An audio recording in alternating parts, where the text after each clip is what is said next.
Christ Massacre by From First to Last. The first half is about killing Santa Claus, and the second half is them doxing Pete Wentz from Fall Out Boy and straight up giving away his phone number.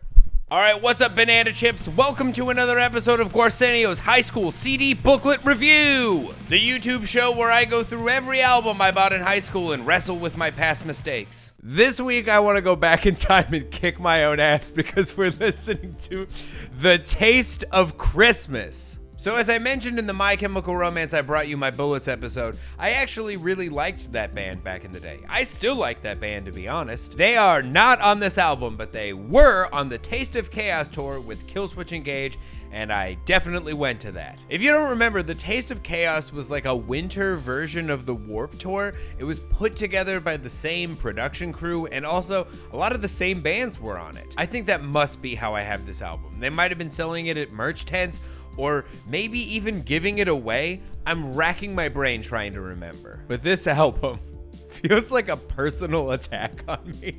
I don't know how I would have felt about it back then, but as a Jewish kid who secretly hated most pop punk and emo, this must have been a nightmare. I'm only going to talk about 2 songs on this episode because most of this album is just a bunch of pop punk Christmas covers that sound mostly exactly like the original, but if they were on the Freaky Friday remake soundtrack.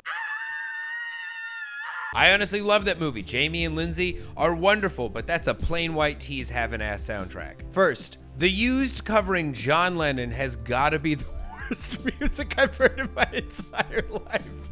That thing has that special mixture of earnest and misguided that constantly bites U2 in the ass every couple of years. War is over. War is over.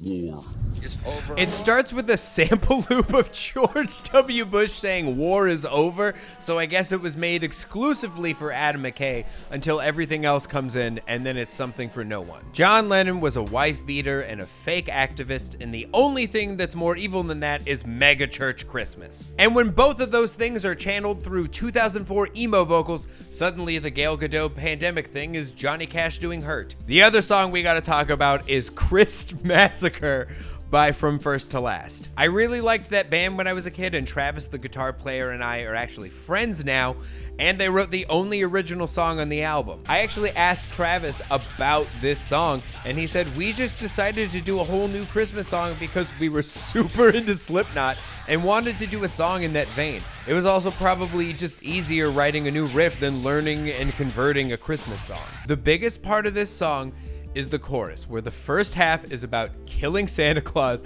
and the second half is them doxing Pete Wentz from Fall Out Boy and straight up giving away his phone number.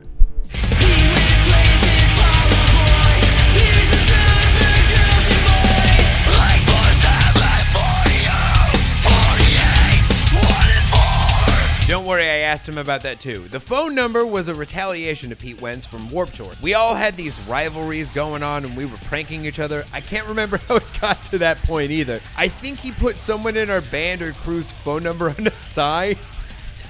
Giving away a famous dude's phone number in your song lyrics is a god tier level prank, and this track is the only saving grace of this album. Let's talk about this album art. This looks like Fear and Loathing in Joshua Tree. Seriously, what the fuck is this Photoshop speed run? This looks like it got second place in a contest to design a state flag for one of those islands of floating trash in the middle of the ocean. Second place! Like, I understand that they don't have pine trees everywhere, but what was the point of picking this weird little shrub? This looks like they took some X-Scene Kids half sleeve and put M&Ms on it. This looks like the label for a fancy Greek olive oil that's infused with urine. Taste of Pissmas, baby! This looks like a poster for an alternate version of Short Circuit, where instead of learning about the robot or the scientists, we learn about the history of the lightning bolt. But hey, at least that version doesn't feature Fisher Stevens and Brownface. Who is this joke for? Who's the show for? Who am I? I don't know, this looks like ass. It just looks like ass. But yeah, to sum up. But yeah, that does it for this week's episode. If you want to let me know that this album sucks or tell me your least favorite Christmas song, do it in the comments. Next week, we're talking about Slipknot's debut album, and I'm going to have a wonderful time. It's 2 minutes to late night!